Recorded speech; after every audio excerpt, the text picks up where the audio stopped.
And when I turn on the television and I look at the representation, the intelligent representation of our people, no one can deny that we are qualified to run a government. That's the good side. But the Honorable Elijah Muhammad says, no one man can rise above the condition of his people.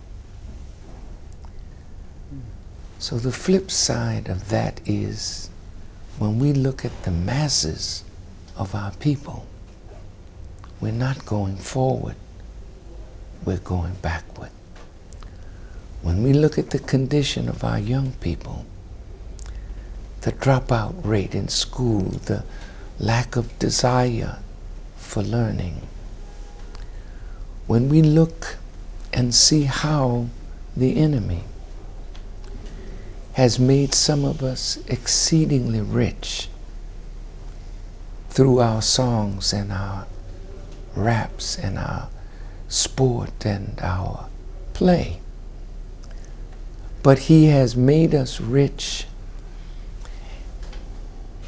and we have gained fame and fortune through vulgarity and filth. So sometimes we think that wealth and fame legitimizes what we do. But this is part of a grand scheme to make some of us very rich as a buffer zone between the angry masses and the super rich classes. And so the masses of our people, in spite of being overjoyed over Barack Obama and the recent election, are yet disillusioned by the poverty, the want, the joblessness, the high rate of disease, lack of health care among our people. So the mass condition is not good. And globally, our people are suffering the same. When you and I were much younger, in Jamaica, the Jamaican dollar was on par with the American dollar, and maybe even a little more, under the great Michael Manley. We saw in the Caribbean the rise of a socialist kind of doctrine in Jamaica, in Guyana, in Cuba, in Grenada, and a progressive leadership was in Trinidad, in Barbados, and in other islands. Today, the West Indies is struggling because the bananas that they would produce and sell, the sugar cane, United Fruit and other fruit companies have pushed the West Indies banana product practically out. So tourism now is the main business in the Caribbean.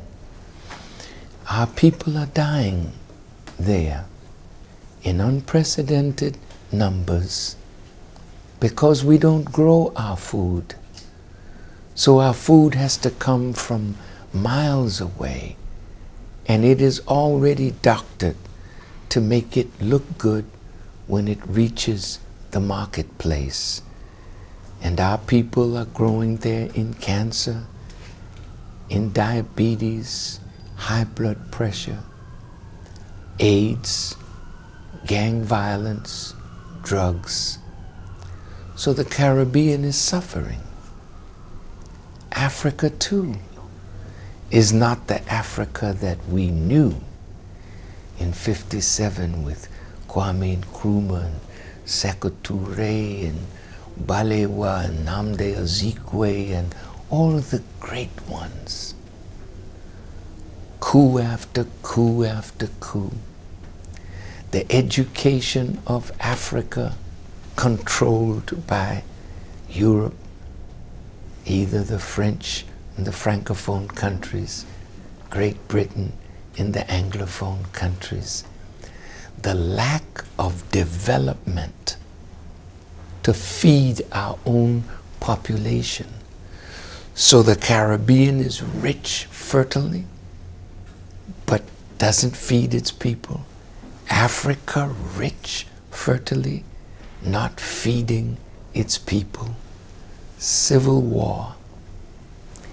AIDS is a pandemic in Africa. And so I don't think we are where we would like to be, but I still have great hope for the future, because that which has oppressed us, that which has sought to destroy us, is now being destroyed. In Europe, according to Pat Buchanan in his book, The Death of the West, the white birth rate is under zero. Zero population growth is one death, one birth. But today in Europe, it's more than one death, one birth. It's more death, less birth. So the white population of Europe is going down. And the immigrant population is multiplying. In America, you have the same phenomena. 35 years ago, Brother Gil, the demographers were saying that by 2050, at the current black birth rate, blacks would be equal to or greater than the whites in this nation by 2050. But somehow the racist element went to work, culling us by birth control, by AIDS, by crack cocaine and drugs, and literally promoting gang conflict, drug war, and now the youth of our people are destroying each other at a tremendous rate. If one were to ask you to name any place where people of color live and control the economy of where they live, the land, could any such land be named today? As you asked the question, my mind was searching all of the countries that I have been blessed to visit, and there is not one.